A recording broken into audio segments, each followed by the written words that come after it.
All right, good afternoon, everybody. Can you hear me okay? Okay, great. So over the next 45 minutes, I have the pleasure of sharing with you some resources that are available to us. And throughout the day today and again tomorrow, you're going to hear about some information.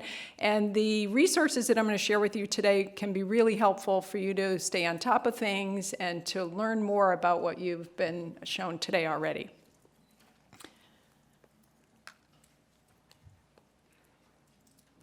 So just as usual, we're going to do the acronyms here for the presentation. Most of them I think you're probably pretty familiar with.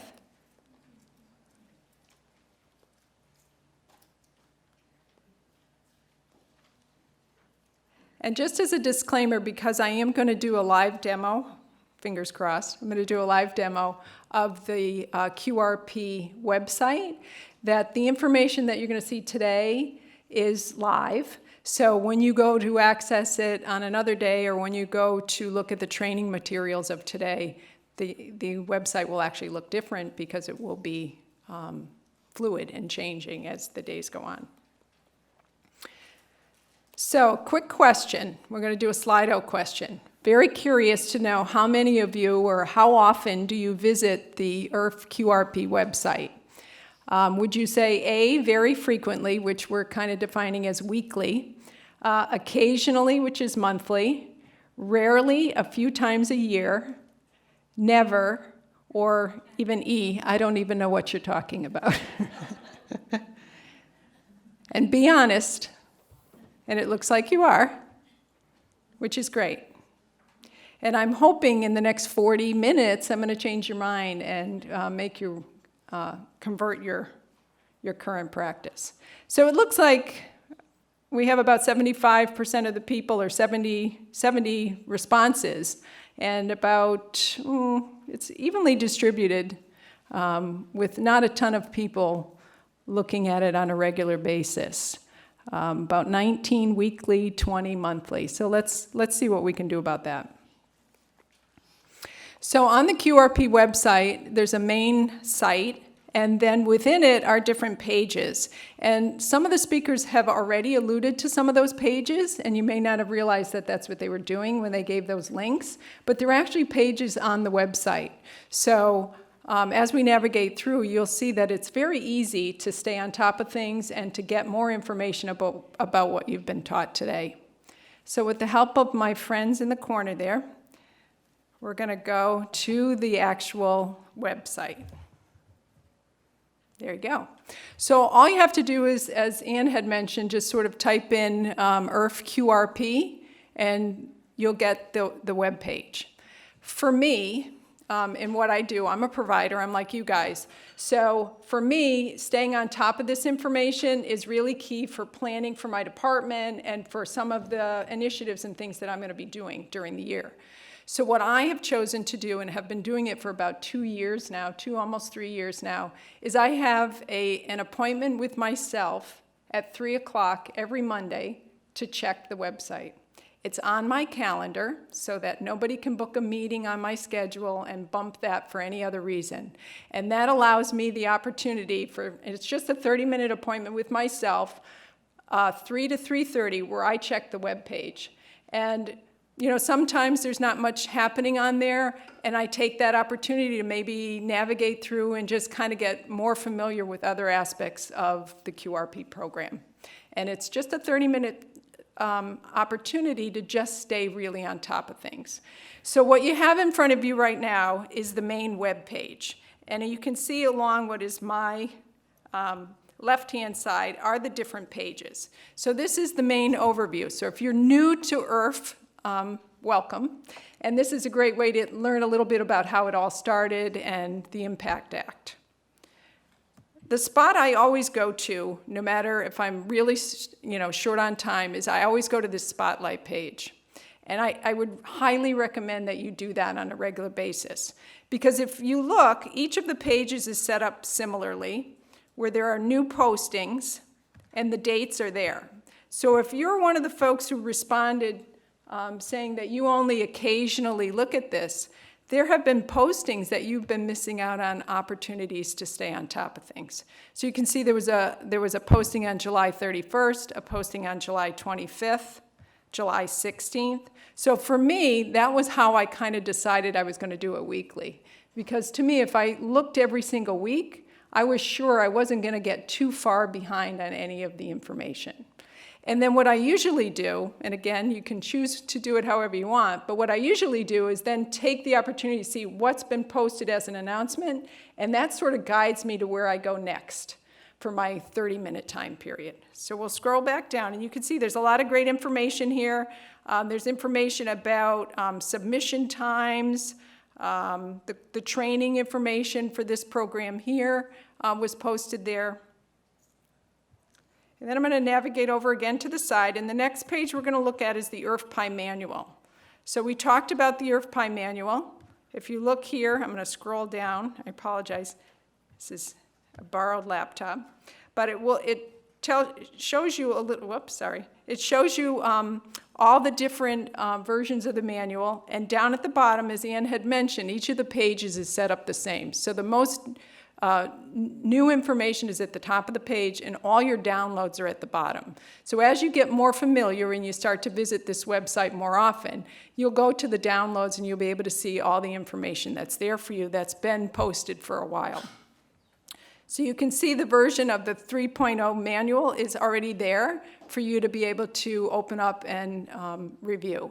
And as Ann mentioned, I don't know about you guys, but it's a good idea to kind of make sure that you have the most recent version of everything. And we were talking at dinner last night. For whatever reason, I still think of September as the new year. All my kids are out of school, and I'm not sending anybody back to school. But for some reason, September to me is more of a new year and renewing. And so for us, that's when we get a new manual out. We start looking at things in a whole new way, just to kind of stay current. The next page we're going to look at is the technical information page. And here's where we have information about submission, if you have any concerns or questions related to your submission. And I think it was Ariel this morning who talked a little bit about making sure we have our Ikeys access for October. So maybe you haven't done that yet, or maybe you have some questions on how to go about doing that. This web page here will kind of help guide you on what you need to be able to do. And if you have to call someone or email someone, that information's here for you. The next page, that's of course a favorite of ours here, is the reporting and the training. So all the information about the training sessions that we've done are here. Again, you want to make sure that, whoops, I apologize, are all here. I'm so sorry. And if you go all the way down, scroll down to the bottom. Ephraim's telling me I can't even touch the screen. One of the training events that I think is my favorite, actually, I do a lot of the training back at our facility, is the web-based GG training course that was spoken about. Manisha and Ann talked about that is a cross-setting web page. It's a great tool to use for your new employees, or as a competency potentially. If we all have CARF and Joint Commission and you got to show competencies, this is a great way to have your competencies validated for your employees. I'm going to go all the way down. I apologize, I don't want to make anybody nauseous. I'm going to scroll down. I want to just show you the download section on this. And look at all the great training materials we've had. So you can see the training material for today's event is here, as well as some of our previous trainings. So all you have to do is click on these, and you've got fabulous training materials to bring back. This presentation and these 2 days is really about train the trainer. We know you can't send, all of your employees here, so the hope is that you come, you represent your organization, and bring back the materials. The good news is you don't have to reinvent the wheel. You can take some of the information that's already been provided and present that at your next staff meeting, maybe for new orientees, or like I said, we like to look at it as September's a new year. So the first couple of meetings we have, our big meetings, infection control, our operations meetings, we go over the quality reporting and the web page just to make sure that everybody is up to speed and knows what's going on. because we know in IRFs that it takes a whole team, right, to get the patient to where they need to go, and we're good about teamwork in IRFs. So make sure you take advantage of having a whole team. The next page we're going to look at is the public reporting page. So if you have any questions related to that, any of the measures and any of the information is here. We're going to get some great information tomorrow from Deb about the CASPA reports. And if you have any questions about that, all that information can be found here. And this is a great page to navigate. One of my other favorites I like to use for training too is the frequently asked questions. So here's a download where there have been other questions that have been asked at other trainings or brought up forward to the help desk. And I always look at it as typically if I have that question, somebody else has a question too. So I usually go there before I even call the help desk just to see is if somebody else already asked this question and is there already an answer there. And then if not, then I'll move on to the help desk. But it can also be used to create quiz questions and things like that for your staff. The quality reporting data submission deadline, so if you have any questions about when things are due, what has to be submitted, all the information is here, and it's a very quick access. It has all the information about both what we submit for the IRF and also for the infection control through the NHSN. So that's why we always go over this with our infection control partners, because I want to make sure I know what's going on with the IRF submission, because that's my responsibility, but I want to make sure that those folks in infection control know what the measures are and that they're up to speed and if they have any questions about that. Okay, I think we're going to head back to the presentation.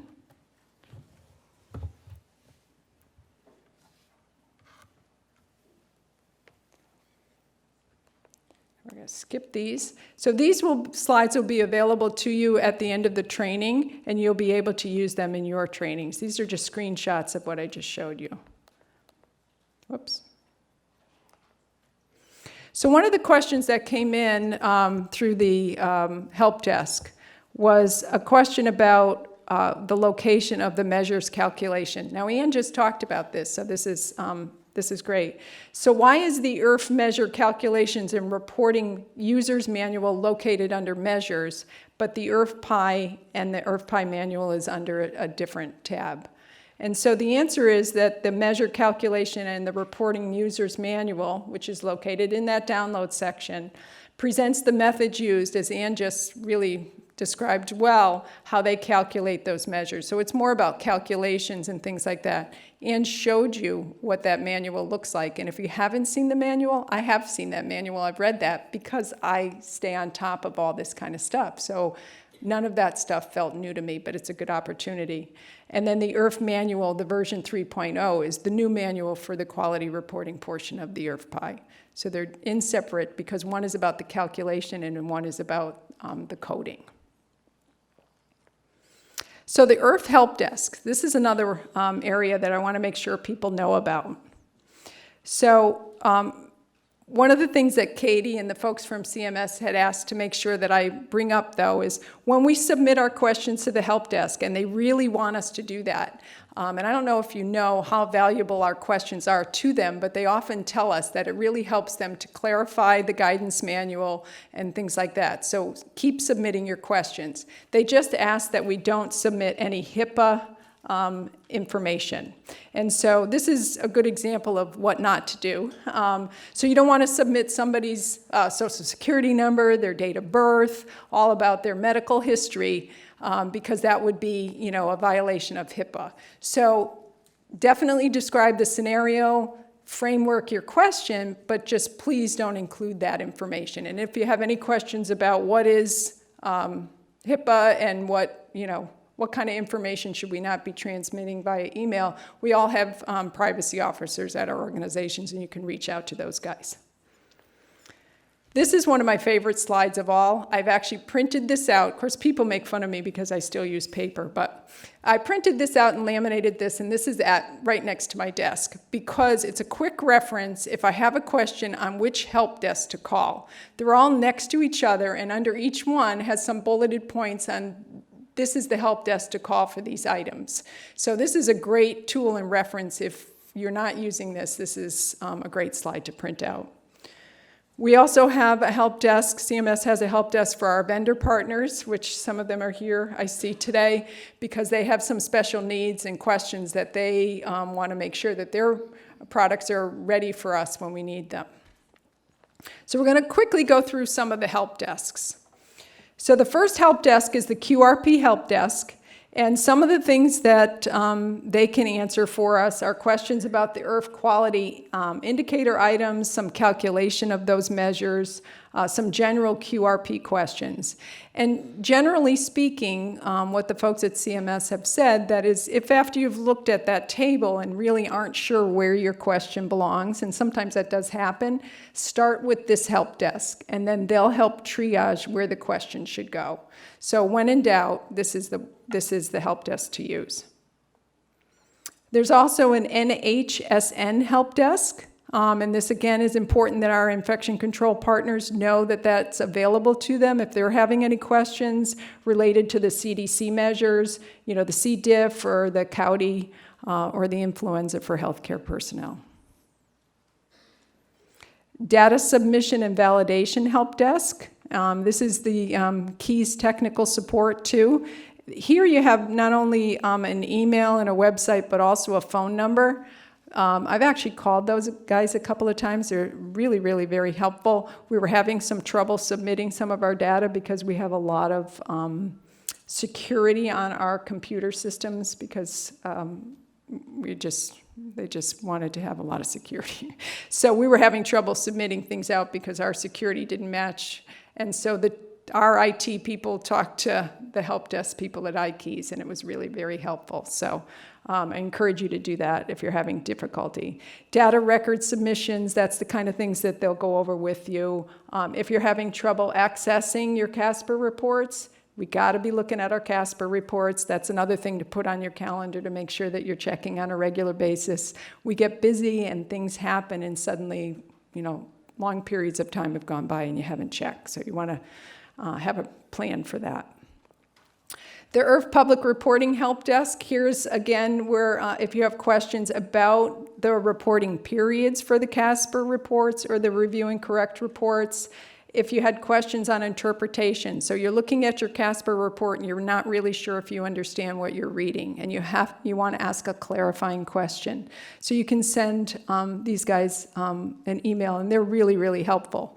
The other thing that I tend to do, and again, old, lots of paper, is I will print out the responses to my help desk questions and then put them in that portion of my manual so that the next time I have a question like that, because lots of times these are sort of oddball questions, that's why you're calling, and you don't have another case like that for a while. So what I'll do is I'll put that in that portion of the manual or in that portion of another document that we keep for our CASPER reports, so that I'm sure I understand it the next time that question comes up.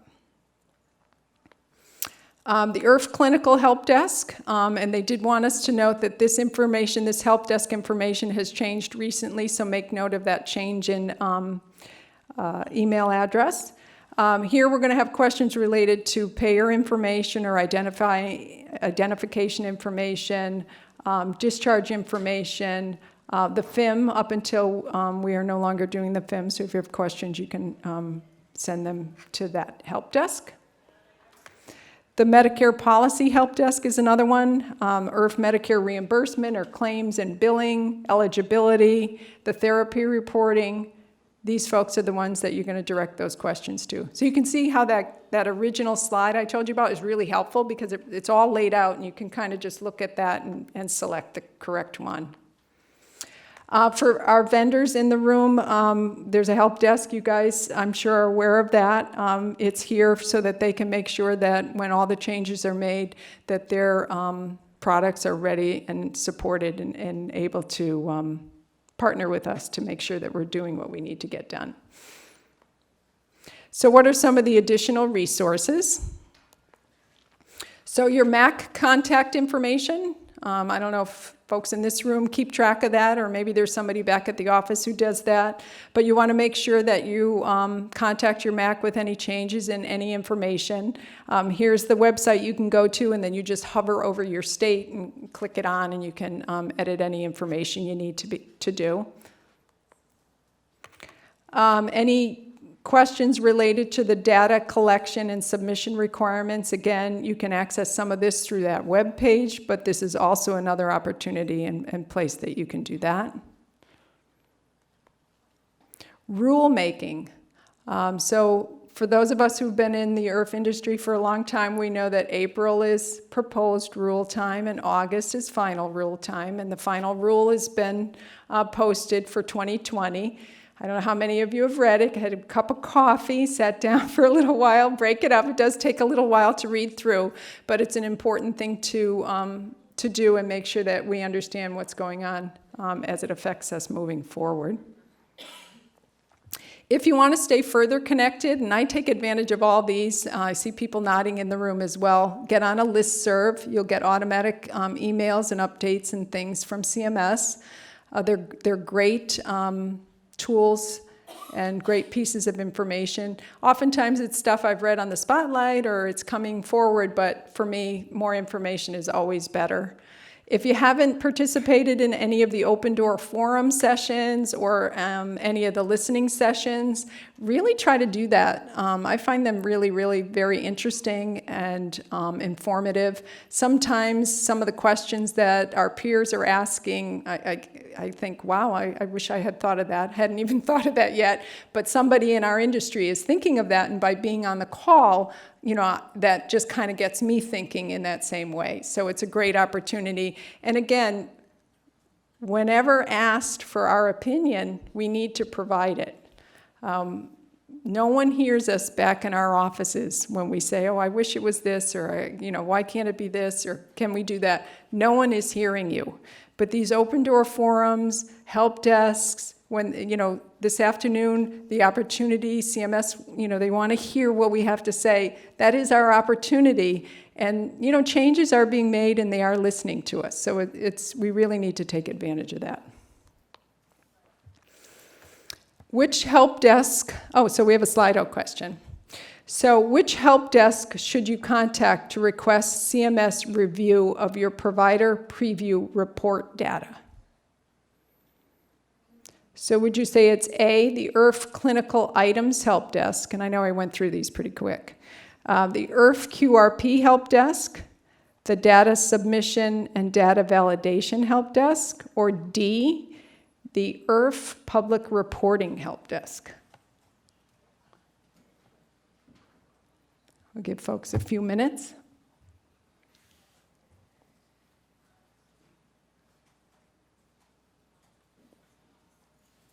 Okay. So the correct response is D, the IRF Public Reporting Help Desk.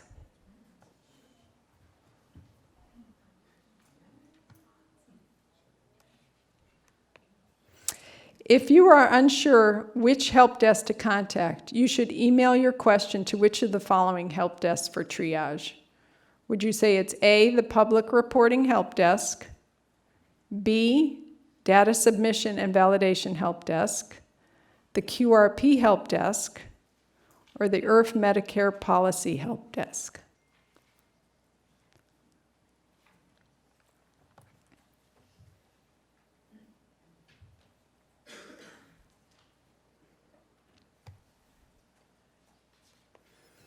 Okay, so the correct answer is, it's C, the IRF QRP Help Desk. Yeah, remember I said that's the one that they said they'll triage for you if, you know, you're really not sure where to go with that. So great. Which QRP webpage should you visit to access the training presentations from today? Are you going to go to the reporting measures information page? Are you going to go to the IRF PI and IRF QRP manual, the quality reporting training, or the IRF quality reporting, public reporting? This kind of gave you the answer in the question. But you would have gotten it anyways, I'm sure. And the correct answer is the IRF quality reporting training. And again, I can't emphasize enough how great the materials there are, and they have all the answers. We're going to do a case study tomorrow afternoon. That's another great thing to bring back to your folks and do a lunch and learn or some sort of a training, because you got the answers there, you got everything ready for you. So IRF QRP submission requirements. We'll talk about this throughout the day. People have been talking about this, but let's just kind of review it one more time. So we are required to submit quality information, and failure to do so does or could result in a 2-point reduction in our annual increase factor. So 2% sounds small, but we know that it adds up pretty quickly. So the completeness thresholds. So in order to be considered compliant or adherent to the quality reporting program, there's 2 separate data thresholds. So the first one is 95% of the quality measures reported through the Ikeys on our IRF pie. So all the information that Ann has been talking about, it's that information, 95%. And then 100% threshold for the quality measures for the data collected through the NHSN. That doesn't sound like a surprise to people. We've been talking about that now for quite a while.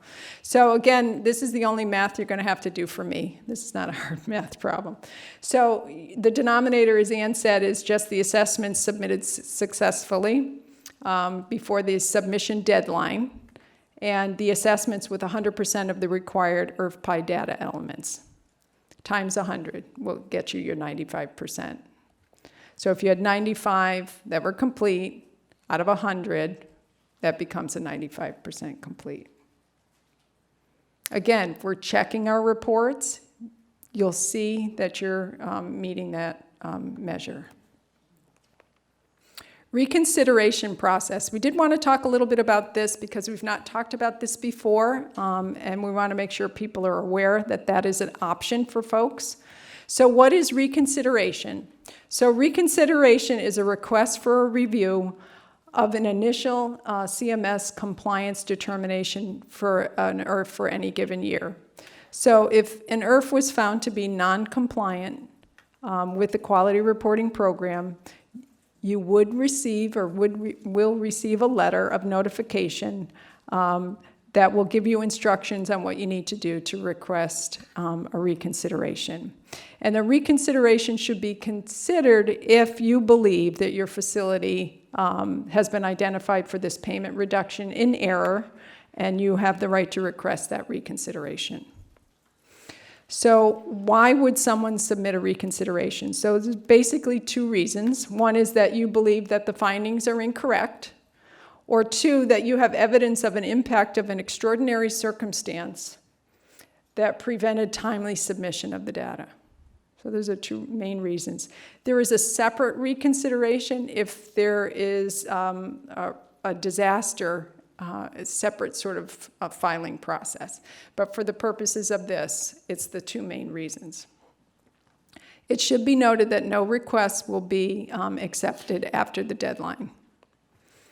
So a reconsideration request process. So if you're an IRF that did not meet the quality reporting program, you'd be notified in at least one of 3 ways. Through the Ikeys system. For those of you who have access to Ikeys, you know that there's like this little file and you can look and there's communication that goes in there, so your letter would go in there. You'd get, somebody at your organization would actually get a letter in the mail, or your MAC would contact you to let you know. So IRFs should look for the letter and be sure to access your CASPR system. The only accepted method for submitting a reconsideration is via email, and this is the email address here. You need to include in the subject line the IRF ACA 3004 reconsideration request, and you're going to include your IRF CMS certification number, and then you're going to include the information here. The letter that you receive will tell you exactly what you need to do as well, so you don't have to remember this from this.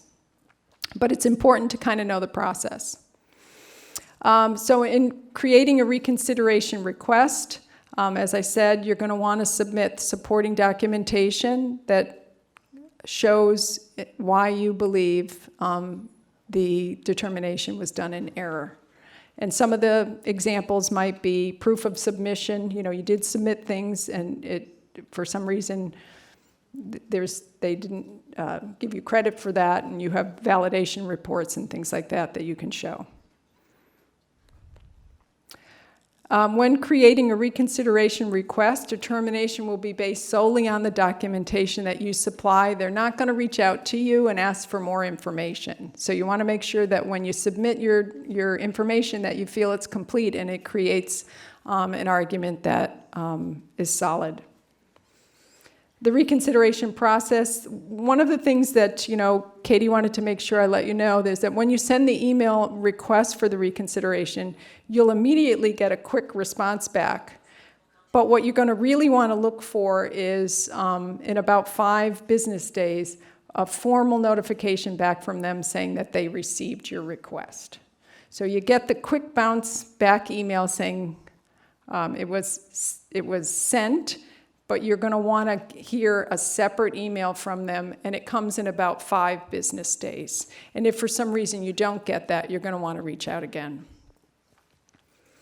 Following the review, a decision is made. Either they're going to agree with you and say, yes, you're correct, this was determined in error, or they're going to uphold the decision. And if they do, a provider can file an appeal with the Provider Reimbursement Review Board. So just for a timeline, and I find these kinds of things really helpful. So from June to July each year, non-compliant IRFs, so if you failed to meet the quality reporting, you should be notified somewhere between June and July. So if you're the person who's in your CASPER system, the Ikeys, and you're checking those things, you're going to want to look between June and July to see if there's any sort of notification there. You're going to want to talk to, your CEO or whomever would get a letter notification saying that you're non-compliant. From July to August, that's your opportunity to submit to them your information through email, all the supporting documentation that you believe your reconsideration should be considered. And then in September, CMS would notify the IRFs of their decision. So that's kind of the timeline. So we're in the July to August timeframe. So if you're not sure whether you've been compliant, you might want to go back to your organizations and see if somebody's received a letter or anything like that, so that because you're still in the time frame in which you could submit a reconsideration request. And then come October, the annual increase factor penalty will be imposed. Again, all of that would be defined for you in the letter. It's also available on the website, any information about that as well. So if an IRF remains dissatisfied with the QRP reconsideration, a ruling, they may file a claim under 42 CFR Part 405 Subpart R, a Provider Reimbursement Review Board appeal. So you have a couple of different opportunities in which you can be heard. So if you feel as though a decision has been made incorrectly, you want to make sure that you file this reconsideration. Reconsideration resources are available. Here's the web page for that. So quick question. Which of the following statements regarding the reconsideration process is false? An IRF has 30 days to submit a request. CMS contacts the IRF if they have further questions. Requests can be sent by email. CMS issues a decision by regular mail and via the CASPER system.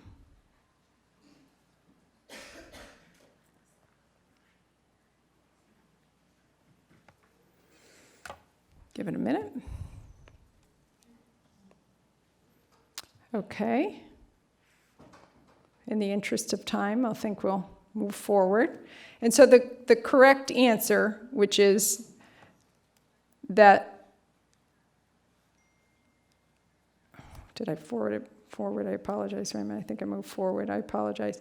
So CMS contacts the IRF if it has further questions. So remember what I said was they're not going to do that. So you need to make sure that you send all the information for the determination. I apologize, my clicker was a little sensitive. Next question. What is the only method for submitting a reconsideration request to CMS? Is it mail a letter, submit a fax, send an email, or leave a voicemail?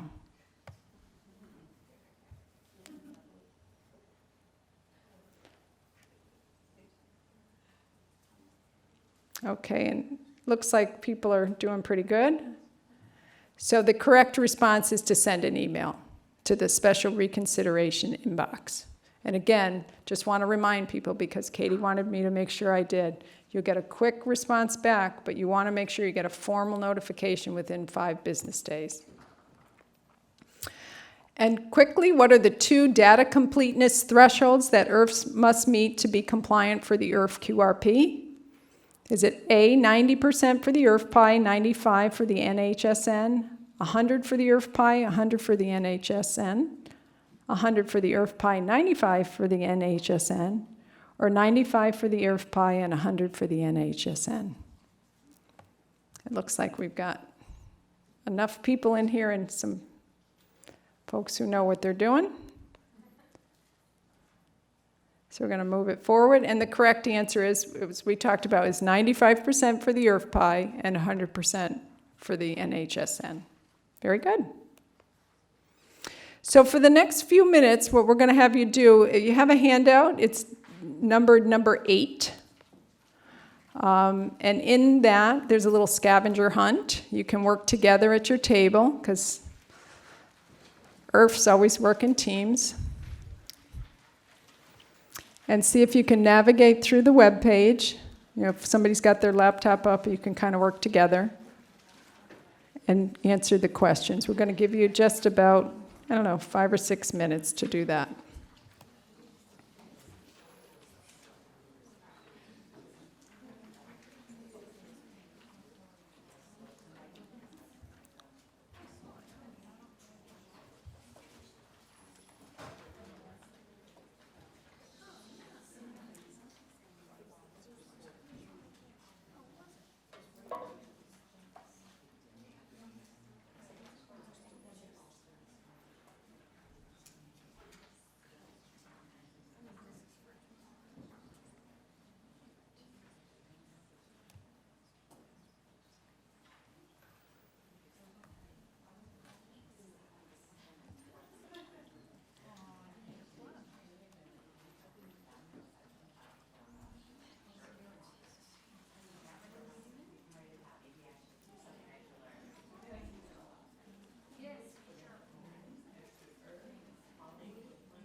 Got a couple more minutes left, and then we'll kind of go over the answers. And I'm hoping I converted some people to checking the website more often. I don't know. Did I? I got a maybe over there. That's good. Maybe we should have dinner.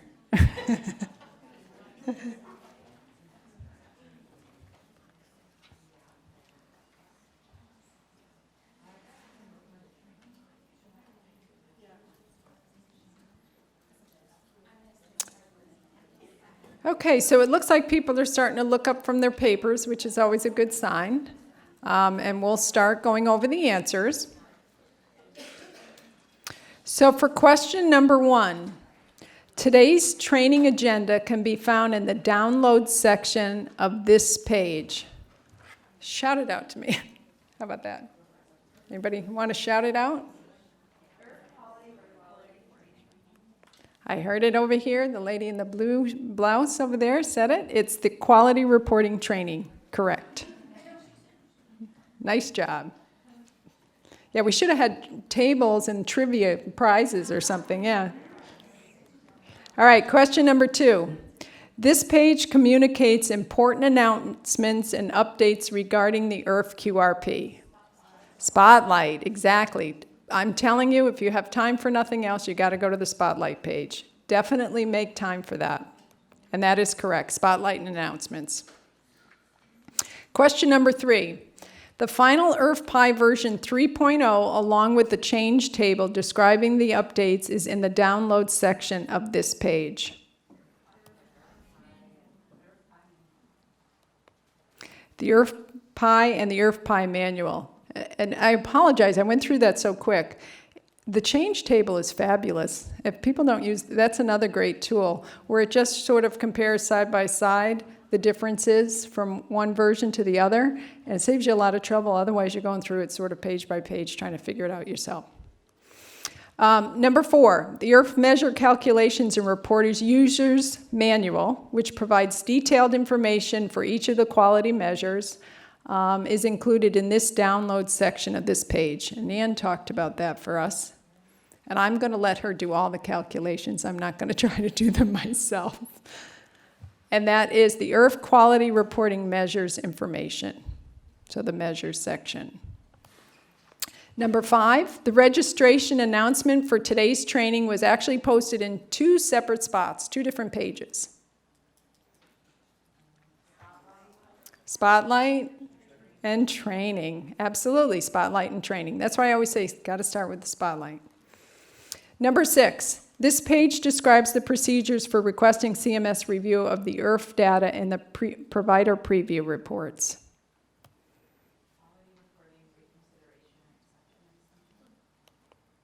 The IRF quality public reporting. So there's actually, the reconsideration page is helpful as well, but this is actually where the procedures are for it. Number 7, a table providing the data collection timeframes and final submission deadlines for fiscal 2020 and 2021 are available in the download section on this page. I heard it over here. It's the IRF quality reporting data submission deadlines page. So in summary, hoping really I've converted a few people to start looking at the website. It's a primary source for information for you. A number of the IRF help desks are available as well. Ask your questions. Clarifying questions are always good, and we should all be familiar. I also encourage you to make sure that you are not the only one checking the web page. You're part of an entire team. Make sure there are other folks back at your organization that are familiar with it as well, because if I'm the only one checking it and one day I fall and break a leg, who's going to be following up on that? So we always want to make sure there's always at least a couple of people that are kind of checking on this sort of stuff, because it's that important and it cannot be missed. So I thank you very much, and I hope you'll stick around for the rest. I think we have a break though now. Is that correct, Bridget? Great.